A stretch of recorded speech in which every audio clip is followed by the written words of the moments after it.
all the indie scenes before I can use this. That's 5 minutes. Oh, I was like, where's my pen? Okay. We should leave on Thursday. I'm starting to learn. So I will have a little bit later. Oh, okay. Yeah. I would just have to confirm it for me. No, we're the only ones who's trying to drive, right? Yeah. I don't like borrowing people's books. Yeah, like I planned I it. like to if I need to highlight or anything, I can. You got me! I don't know how. I was just like pushing it in the back. Like I know I'll be able to drive, but I'm not sure for like stretch of periods. Maybe Yeah. like Ocean's 8 from my birthday. Because I don't know how functional. I have a phone call with Lindsay, and she's sending her shit. I learned exercise. You're not my number up there. Yeah, you have. I drove. Yay! Both of them. My first year I went down alone, and I came up alone. Oh, okay. Yes. I'll try not to fall asleep with the On words. Instagram, I've seen her. Sorry, last night. She lives with my sister, so. Daniel? Okay, is this on? Hi, Josh and Jacob. Hi, my Hello? It's okay. Hey, bro. Hey, Nice. Leah. Marvin? You can move Good forward just a little bit, yeah. Possible, and that we may actually put first things first, Lord, despite our habits and even wounds from the past of how we've worked, that we may work how you want us to. Amen. Amen. So, have you ever felt so overwhelmed by projects and by tasks that you knew vaguely, I have so much I need to do, but I don't really know what those things are, and so you end up not doing anything. So how do you respond when you get overwhelmed? Yeah. Make a massive checklist. Make a massive checklist. I start little things and then I move on to the next one and do a little thing, but then at the end you're like, I didn't accomplish a significant amount. Good. I like to take it day by day, so like what needs to get done today, what can get done tomorrow. Yeah. How do you respond emotionally when you feel overwhelmed? I cry. Oh, well, no then. I eat more. That's good. You eat more? Yeah. Fair enough. Yeah. I eat less. There you go. I avoid. Would. Like I just start like laughing, but then I'm like, oh. You know? Yeah. I do this weird thing when I get really overwhelmed. I actually become impulsive with my decisions because I can overthink things sometimes. But when I have so much on the go, I just feel like there are like things that are incomplete that are like in my head, and I just need to complete them. And so I just like make decisions too soon, too rashly, just to like check it off a list. But I can do more damage. So some people like become passive and like watch YouTube videos. I don't tend towards that, but I tend towards like making poor decisions. What about you? I tend to be more short with people when I'm interrupted. Yeah. I'm more irritable. Yeah. I tend to not delegate and just think, well, there's not enough time to teach people. I should just get it all Do it all. done, and so I ignore people sometimes. I definitely become more direct. But I find that I almost work better and I get more focused, whereas I don't have time to distract myself, you know?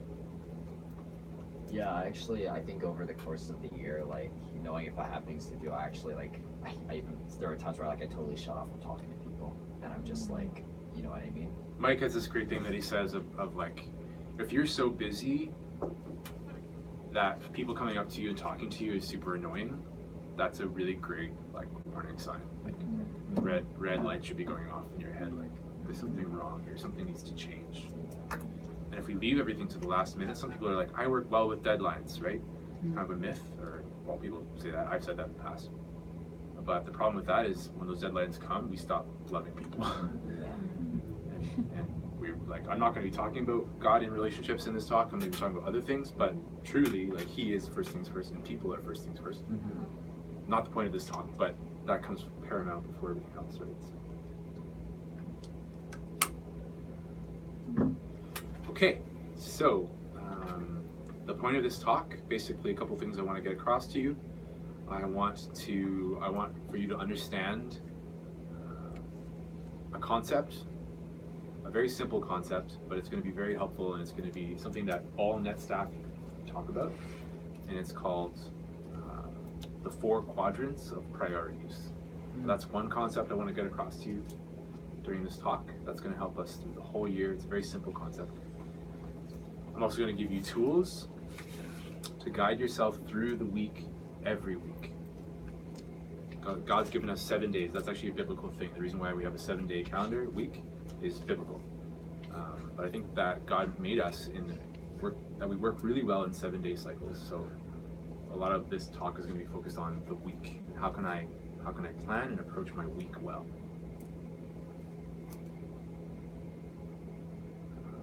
Some basic concepts that I want to get across during this talk. You've heard this, we say it all the time. It's very good. Everything's important. Nothing's important. Can you remember maybe like in high school or university, if you went to university, like just that feeling of like you have so many projects and like tests coming up, and like that feeling of overwhelm? And somebody talked about breaking things down, and that's a really good way of putting something first. Like I love this line. It says, you can do anything you want, you just can't do everything you want. Like you cannot do everything. You cannot fit it all in. It's like welcome to humanity. Like you only have 35 hours in a week. I only have 35 hours in my work week. I can only do so many things. I think we have this like idea in our heads, I don't know where it comes from, but like I can just squeeze more in. I can just get more stuff done if I just give myself these 12 priorities that I have to achieve every day. When it's very unlikely, there's going to be distractions. There's no margin in my life for error. There's no margin in my life for people to come and talk to me. Whereas the actual word priority, the like root of that word, comes from the word like prior, which is just like one. So we say priorities, like plural, but for 500 years, that word was never pluralized. It was just like, what's your priority? What's the one thing? And then later in business management, we thought, oh, let's just try to fit more stuff in. So what are your 15 priorities? And it's like kind of a contradiction of words. Reminds me of Mary and Martha. Like Jesus says, like, one thing is needed, and that was to just be with him. And so, yeah, we're going to be talking about what are the important things to basically we've been planning a lot for you for like last week and this week, but as the year goes on and returning staff, it's going to just be on you. Eventually, we're going to get to a time where like your superior is not going to tell you how to spend the minutes of your day. It's completely up to you, because we trust you and we love you, and we saw that you're ready to be on mission staff. But there's going to come a time very soon, like next week, where you're going to get to your desk and you might be like, what am I doing today? No one's telling what to do. And so this talk is to help you lead yourself. It's a beautiful concept, self-leadership. It comes from this book, 7 Habits of Highly Effective People. And this talk is based off of chapter 3, habit 3, which is called First Things First. This chapter in this book is the reason why I have weekly date nights with my wife. And it sounds funny. It's like, why would this book help me with that? But it does. And I'll get to that. This book is the reason why I go to the gym 3 times a week. This book is the reason, this concept is the reason why I pray every day. And one of the reasons, there are other reasons, but this helps me actually just do it. Because we all want to pray every day. But this book helps me actually just do it. This book helps me go to bed at a reasonable time when I should go to bed and wake up. This book helps me achieve projects that otherwise seem really overwhelming, but I can handle it when it comes to me week by week. Does that make sense? So the first thing I want to do, the first exercise, is this is going to help us understand one of the basic concepts. I want you to write down the question and answer it very simply in your book. What is one thing that I'm not doing right now that if I started doing habitually would really bless my life?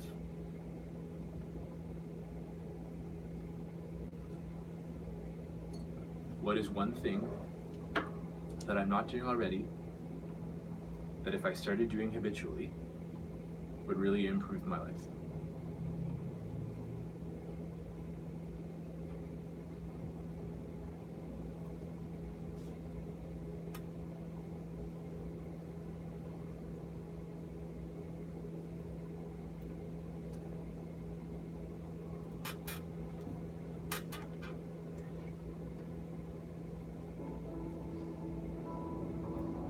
Could be a spiritual thing, could be a human thing, could be anything, but just one habit that you're not doing that if you started doing would make huge impact in your life.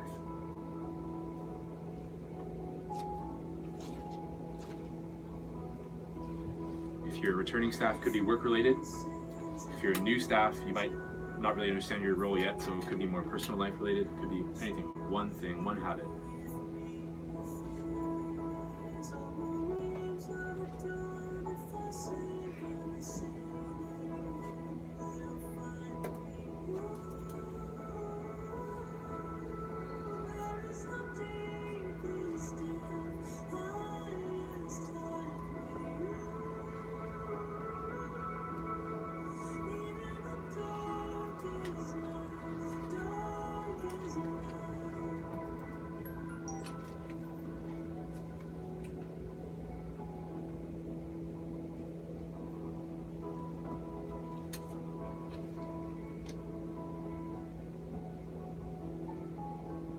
Okay. Do you want to share? Don't have to. Could be personal. One thing. I want to do a consciousness exam every night. Consciousness exam. So at the end of your day, looking back on where did God move today? Where was his blessings? Where did I respond well to him? Where did I reject him? I think even as we hear these things, you're probably going to be like, oh, that's really good. I should do that too. But I want you to stick to the one. Everybody can do one thing.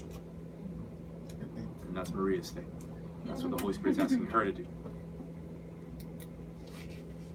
I think it's for me, it's like exercising and like going for runs in the morning. Yeah. Because like, A, that would help like lifestyle and health, and B,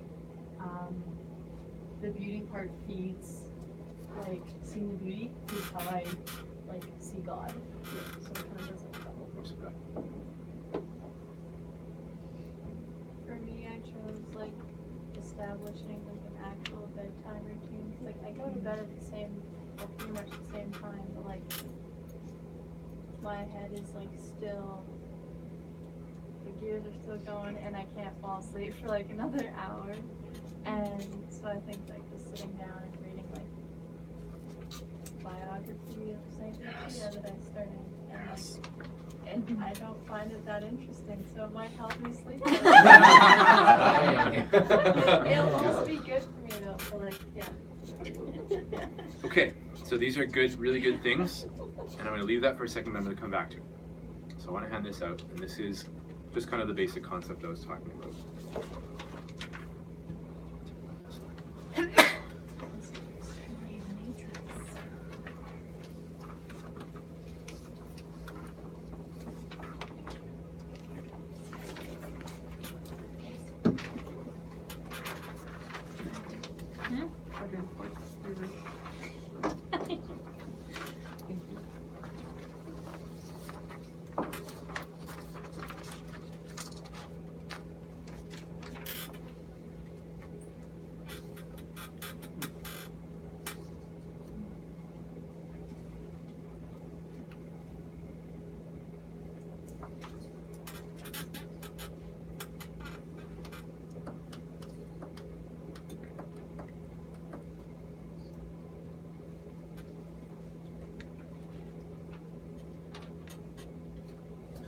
Okay, so this is the basic concept.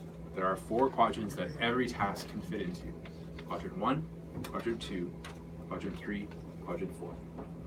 These two, both of the tasks that fall in these categories, they're both important things. They're both important things. These two, both of them fall under urgent, so they're both urgent things. They're time sensitive.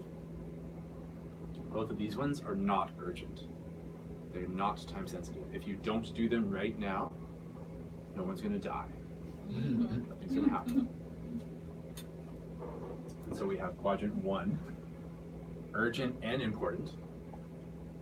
Quadrant 2, important and not urgent. Quadrant 3, not important but urgent. And quadrant 4, neither important nor urgent. Every single task, every project in our personal life and in our work life falls in these 4 categories. So urgent, this is when the house is on fire. Your house is on fire. What do you need to do? Call 911. You just got to do it. You got to call 911. What are some other examples of quadrant 1? Special needs situation.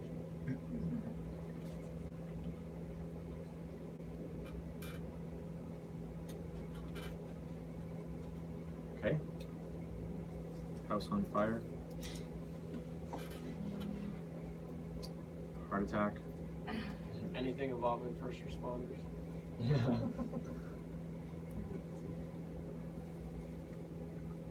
phone's ringing. Well, that could be quadrant 3.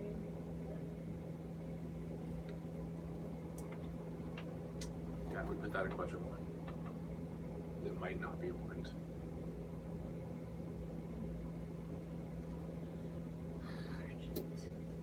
Urgent and important. Garth says he wants to see you in his office. Calling you.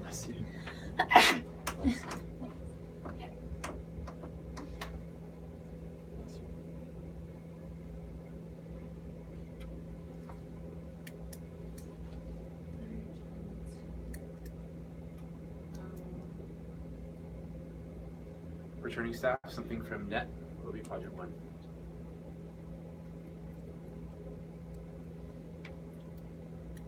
Like you're going to CSR and one of the trailers breaks, or like people are left, like at December retreat, people were left out at the CDL. Like that's urgent and important. That team gets in a car accident. People left behind. I don't think it has to be that dramatic either. This is a day-to-day reality. There are things, just like deadlines. Like if it's August, let's say whatever the dates are. Let's say it's August 10th. Music training starts August 11th, and let's say I didn't understand this concept of what I'm going to talk about, and I left everything until the day. It would become quadrant 1. These are very important things I need to do for music training to actually run tomorrow. And I haven't done them yet, and I have till midnight tonight, so they are urgent. So basically deadlines can become quadrant 1. I need to prep for student bill. Yep. I'll leave tomorrow morning. There you go. Okay, we're gonna wait for quadrant 2. What would be an example of quadrant 3? Something that's urgent, but not important.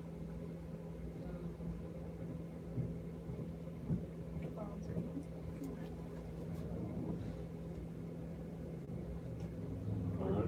Why is that urgent? Because it's ringing right now. It's like there's a time related to this. What else? Finding keys of a car. What do you mean? Like if you find if their keys are lost. That might, well, it could be quadrant 1, Okay. because it's very important. Yeah, maybe put that in quadrant 1. So a couple examples from quadrant 3. Email and Slack can become quadrant 3. Here's an example where it would be urgent but not important. If you just sat at your desk and you just waited for emails to come in and thought that you were doing effective work, that would be quadrant 3 because you're just waiting for it to arrive to you. Now it feels urgent, but 50% of the time, it's actually not the thing that I should be doing that I can most advance the kingdom with. We call that ping pong work. Wait for the email to come, send one back. Wait for another one, send one back. So that's living in quadrant 3. All these things are good. We need to answer phones, we need to answer emails. I'm not saying they're bad, but they can become distractions from quadrant 2, which I'm going to get to, but I'm not there yet. Another thing to watch out for this one is trendy things. If media is like trending on stuff, it could be your job to work in that field, but for many of us it isn't. But it feels urgent because everyone's talking about it. So I need to get in touch with the big soccer game that's happening right now during work hours. When is that the best way to advance the kingdom right now? No. Is it urgent? Yes, the game's on right now. Is it important? Is it going to advance the kingdom right now? No, it's not. Are there things here that are going to advance the kingdom? Yes. What's quadrant 4? Instagram, Facebook. Snap, just all the social media. All the social medias. Unless Except you work in social media.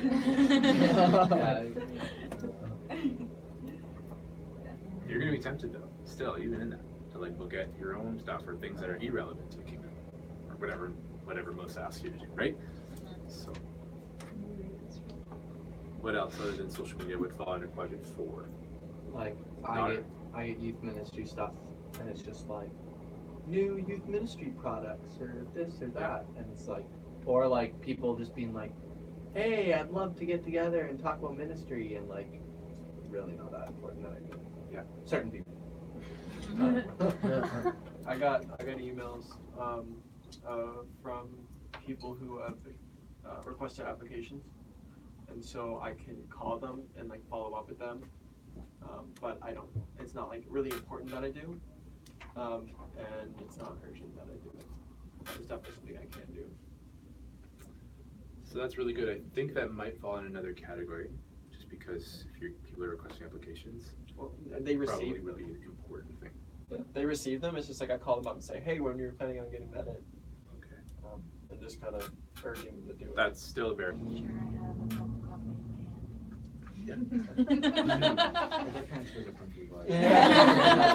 So what are your Or Nico's quadrant 1. Yeah. Okay, so basically useless trivial things. Yeah. Fall under quadrant 4. So I've saved the best for last. Quadrant 2 is where you want to live. This is the basic concept that you'll never forget. Quadrant 2 is where you want to live. Why? Why do we want to live in quadrant 2 where it's not urgent but important? Wouldn't you want to live in quadrant 1? If it's urgent, you're more likely to make mistakes or more likely to not do a thorough job because it needs to get done, but it could have been done so much better if it wasn't urgent. Here's the punchline. Here's the surprise for you. Everything you wrote in the exercise we just did falls under this category. I can almost guarantee 99%. When I ask you the question, what's one thing I'm not doing right now that if I did do would bless my life, like going for runs? There's nothing urgent about going for a run. If you don't go for a run, nothing bad's gonna happen. Right? No, okay. There's nothing urgent about that. No one's putting a gun to your head to go for a run. Is it important? yes. Yes. Yeah, it's super important. And this is where successful people live. This is where successful people live. They live in quadrant 2 as much as humanly possible. Praying the examen, super important. Never urgent. Never. You can always go to bed perfectly fine without having done an examen. But so important. Personal prayer is actually quadrant 2. It's actually quadrant 2. So this is where success lies, both in sanctity, mission life, regular business life. When you go off and have a job, this is where success lies. Some jobs live in quadrant 1, like we talked about first responders. Their job is quadrant 1. But you better believe they spend, when the phone's not ringing, they're living in quadrant 2. They're getting the fire truck ready. They're getting the suits prepared and cleaned or whatever they're doing. They're training, they're going through all those training. All of that is quadrant 2. But they're doing that so that when quadrant 1 comes, they're ready. So what are some other examples of quadrant 2? Writing your talks ahead of time, getting them approved ahead of time. Writing talks. Everything to do with fall training right now is still in quadrant 2. It's not in quadrant 1 yet. It's going to be very tempting to leave all of your fall training to August when it becomes quadrant 1. What else? Partnership. Partnership. That's a really good one because I think it so easily falls in the back burner. Is it important? It's so important. That's going to die if we don't do this, you know? But in the moment, it doesn't feel that way. It's never urgent, but it's important. So what we can do, I guess I'll get to this later, but we can give ourselves deadlines. They're actually made up deadlines, but they're very helpful because we work well with deadlines, and so we make it a priority. Exercise is quadrant 2. Prayer, relationships are quadrant 2. Can you tell all of the important things in life fall in quadrant 2? It's like at the end of your life when you're dying, you're gonna think about these things. These are the first things. These are the first things that Jesus talked about to Mary and Martha. Martha was living in quadrant 1. We need to serve right now. We need to clean the house. We need to get everything in order because Jesus is here. And Mary's like, yeah, but I gotta just sit at his feet and listen. She was living in quadrant 2. And Jesus affirmed her for that. Here's the cool thing though, or the danger, I guess. If you don't live in quadrant 2, they're gonna become quadrant 1, and it's gonna be worse. So if I don't exercise, I'm gonna pay for it in 50 years. But like a credit card, when you want to pay later, you pay later with interest. You pay later, but it costs more. If I don't pray now, maybe I'll fall away and go to hell. If I don't invest in my relationships now, not urgent, but I need to call my mom more so that in 10 years I have a relationship with her still. And then it's going to become really urgent one day. And you'll be like, I wish I lived in quadrant 2. Does it make sense? That's the basic concept. Yep. Would like taking breaks fall into that one? Yeah. Good. And so that's where the discernment comes in, right? It's not always that clear. Who, especially returning staff, who have you lived when it's like you're not sure if you're in 2, 3, or 4. You know when you're in 1. Sometimes you're like, I don't know if I'm in 2, 3, or 4 right now. I'm there sometimes too. Every day it's a discernment. We're gonna get into weekly planning. And that's where you're going to really decide for yourself what you're going to do with your time, and then it'll become very clear.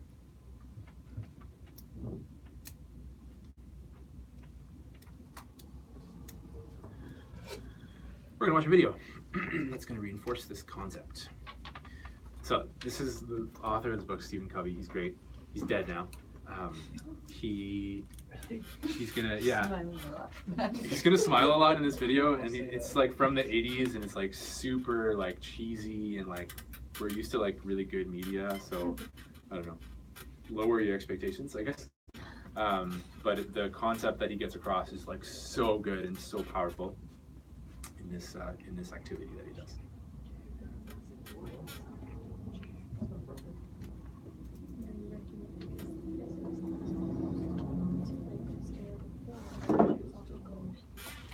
Okay, here we go. Your name is Everybody see? Elizabeth. You have a work life, Move so you can see. family life as well. Just pause it. Move so you can see. You can stand back there or something. It's not that long. Anyone want to move Josh? And Jacob? Can you just watch this video? Yeah. I can make it. I can move over. Yeah. Can you see it? Yep. Yeah. Yep.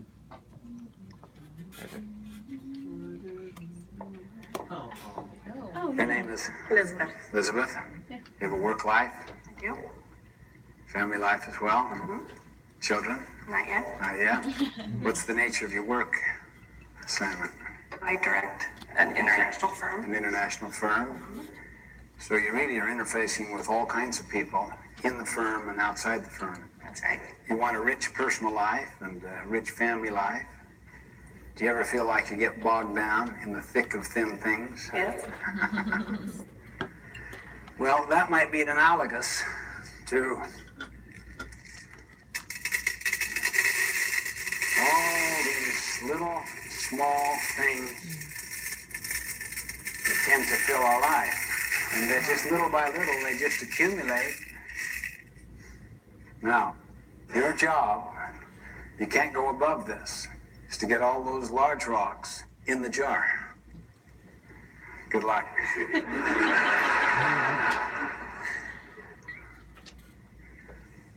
What's that one called? Q2. Planning, preparation. Right. Q2, Planning, so that's- preparation, prevention, and empowerment.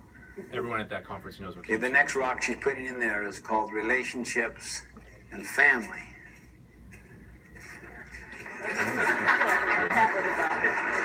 You didn't look at that third rock you put in there. That's employment, some key employment issue, and then you put major projects here, and I can't get it above there. I haven't worked it yet. Oh, yeah, that's right.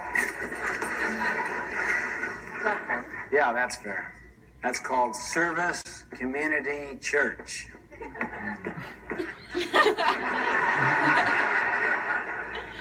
Do you ever feel like this? Yes. How many feel like this? By moving the little things around, you might squeeze in one more of those big major things. It's almost. Wow, it's good. You know, if it doesn't fit, force it. Here's something that's called urgent and important. It's a quadrant 1 thing that is blindsiding you, that Quadrant 1. it's your biggest client, that if you don't get back to that client now,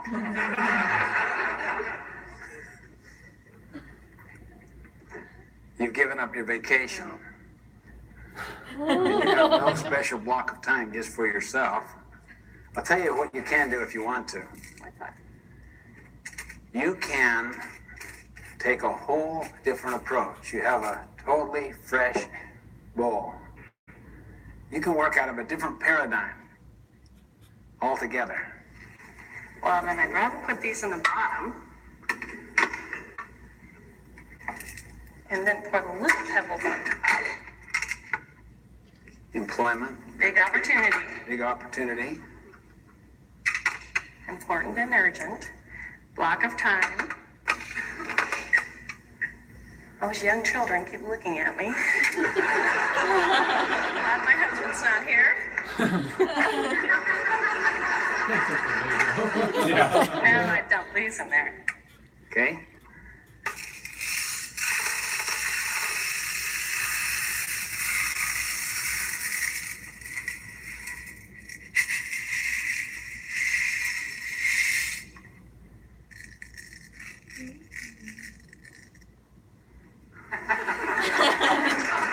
That's great.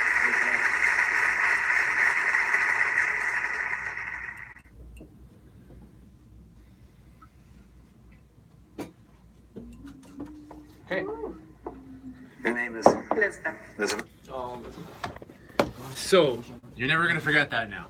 Do you get it? Yeah. What were all those big rocks? What did they represent?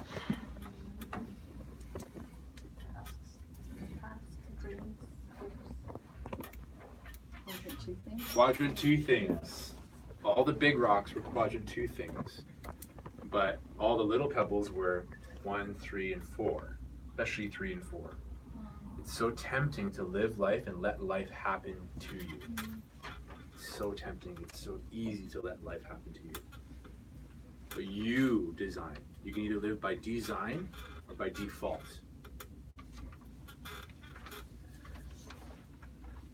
Those little pebbles, they don't go away. They're always part of life. My life is full of those little things that come up and come and go. We call it the whirlwind of life, you know? But if you fail to plan, you're planning to fail. Okay? You fail to plan, you're planning to fail. So I just wanted to give you that concept of quadrant 2. The next thing I want to do is talk about that exact thing, about weekly planning. So I'm going to give you a concept called the weekly big 3. I just want to say, guys, there's so much more I could say about this, but I'm just giving you like the absolute bare minimum. For some of you, this is going to be like not enough for you, and if you want more, please come talk to me. I have so much more I could say, but this is like the bare minimum for you to get started organizing and planning your life. I'm not even going to talk that much about planning your personal life because I'm going to leave that up to you. I'll talk a little bit about that at the end, but I'll leave it in your hands to go the extra mile. And like I plan my personal life every week. I plan when I'm going to the gym. I plan when I'm taking personal care. You know, I plan a date night every single week with my wife. Quadrant 2, by the way. Date nights are never urgent. They're so important. And house nights are the same. Anyways, I'm gonna leave that in your hands to plan your week, but I want to help you plan your work life. So we're gonna talk mostly about work life. I'm gonna give you a very simple concept called the task tamer and the weekly big 3.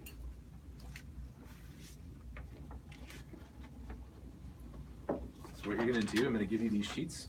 I'm gonna give you 2.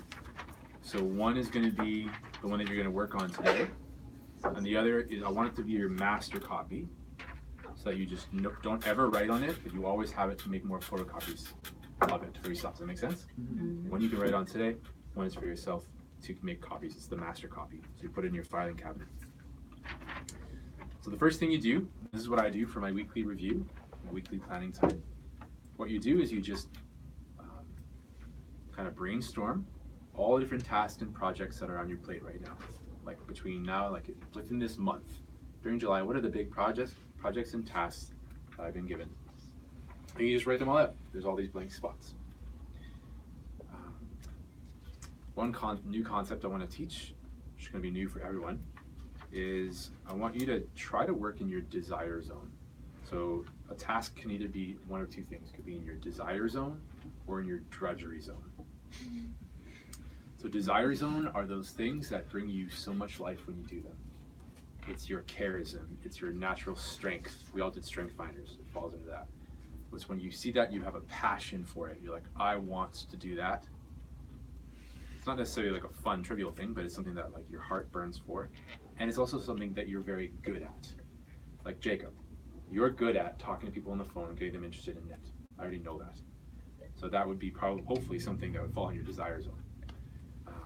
You have weaknesses in the areas that it just, when you think of it, you're just like, oh, I can't stand the idea of that. Something like that would fall in your drudgery zone. Now, I almost didn't want to give this concept because I think that we could take it too far and say, I don't need to do any things that I don't want to do. That's obviously not true. We all have to do things that we don't feel like doing. But I guess what I'm trying to get across is I want you to live in your strengths and in your passions. Number one, you're going to be happier. And number two, you're actually going to be more effective in your job if you're working in your strengths. Does that make sense? It's a new concept maybe for some of us. So I want you to write down all your tasks. I want you to select, just check, is it in my desire zone or is it in my drudgery zone? And during your weekly planning, you still have to do the things your supervisor asks you to do, obviously. But this is for your weekly planning when you're living in quadrant 2. When you have all this blank space and you get to decide where you put your time, I want you to fill it with things that are in your desire zone. Like Jacob, going for coffee with Little Cameron. It's one of his youth that he wants to do. You want to do this. You want to see him become a saint. That should be in your desire zone. And so Jacob's going to block time for that. So write all your tasks. Decide, go through each one. Is it desire or is it drudgery? Okay. And then after that, you're going to flip to the other side and you're going to determine your weekly big 3. So these are the big rocks that you're putting in the bin so that all the other pebbles can come on top of that. It's a very simple concept. You just choose 3 of the tasks or projects that you already determined are in your desire zone. You're already passionate about it and you're very good at these things. You're going to flip to the other side. You're going to put 1 2, and 3. These are the 3 things that you're going to accomplish this week. It's that simple. And then under each one, there's 3 next actions. So there are 9 actions, the only 9 that you have to accomplish in a week in order to be effective. And I know it sounds simple, but I think this is going to be really bless your life. I've started doing it for my own life, and it's just giving me such clarity. So I come to work every day, every week, and I know what I'm doing. We each have 2 of those. And I've given you, made by Presley, I've given you a card that I want you to put on your bulletin board. And this is going to walk you through your weekly planning, where you're going to go through this sheet that I just gave you. There's just 4 steps. Only 4 steps. As I said, there's so much more you can do, and I do more than this. Okay? I do more than this every week. But I'm only giving you this as a start. Maybe later in the year I can teach you more. But this is basic weekly planning. Jacob? Is this a weekly review? Yeah. This is called a weekly review.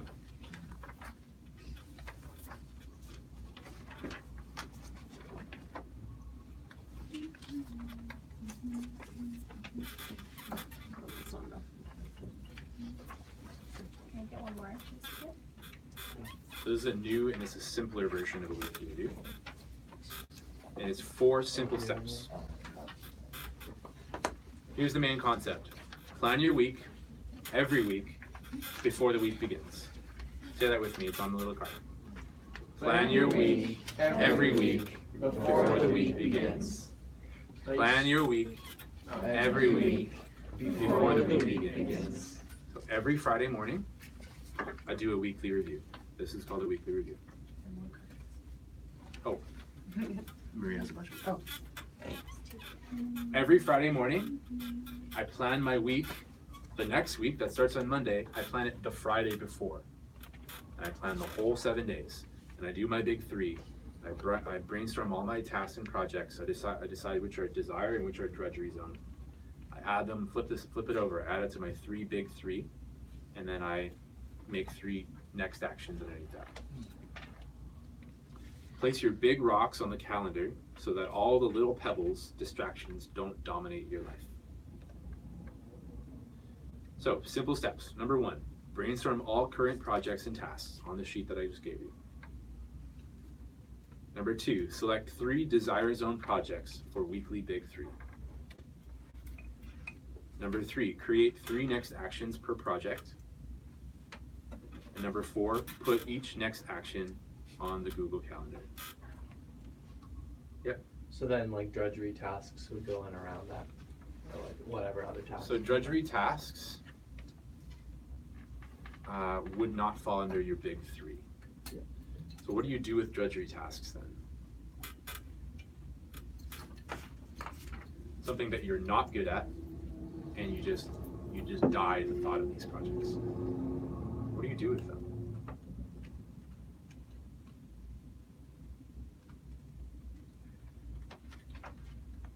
We break them down into smaller, more manageable things that you can tackle bit by bit, and set deadlines, and then have accountability through them. Because if you don't want to do them, they're easier to procrastinate.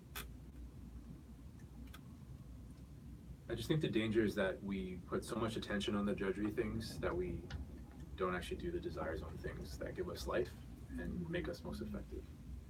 So we're like, I just hate those things. I just need to put more attention and put them on my calendar 17 times so I don't lose them. And so what I would suggest is, first of all, can you delegate it? That's what I do when I have drudgery projects. I'm like, there's probably somebody in this office that God's given the charism for that wants to do this. And you'd be amazed. You would actually be amazed. Things that you think are disgusting things, somebody wants to do it. So start with that. If that's unsuccessful, I would, especially if it's a recurring thing, I would really talk to your supervisor about it and just say like, this is painful for me and it's not bringing me life and I'm not very good at it. And is there any way we can readjust these things? And I'm pretty sure most supervisors would be very open to discussing that with you. Or they might say, I just need you to do this, in which case you have to do it. But I want to put your focus, I would say those would be more like the green pebbles, but I want to put your focus on the bigger rocks that you put at the bottom of the bucket. Everything else pours out on top of that. So we're going to do an exercise. We're going to, for the next half hour, we're going to meet back here in a half hour. I want you to just go through this for next week. So you've been given all these fall training things. Maybe you have other things. I don't know. You know your job better than I do. And I want you to brainstorm them on the task tamer sheet. Fill that up. Go through them. Basically just go through these 4 steps.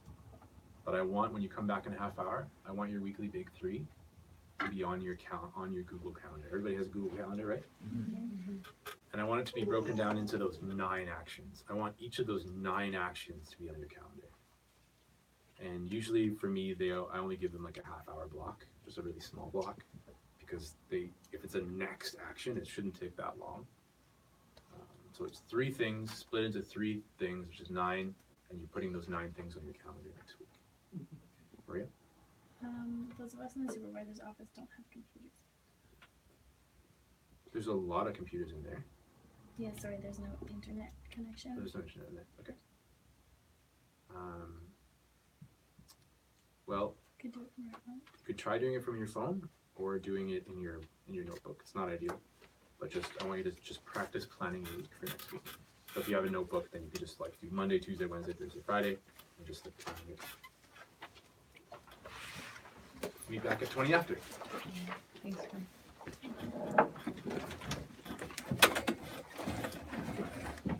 Can I ask a question? Yep. So one of the girls in my small group is from Clearwater, I messaged her, and we were gonna meet up for coffee. I was wondering if I could do that in office hours, or if I should do that outside. Of course, yeah. That's your job. Okay. Just wanted to make sure that if I wasn't here,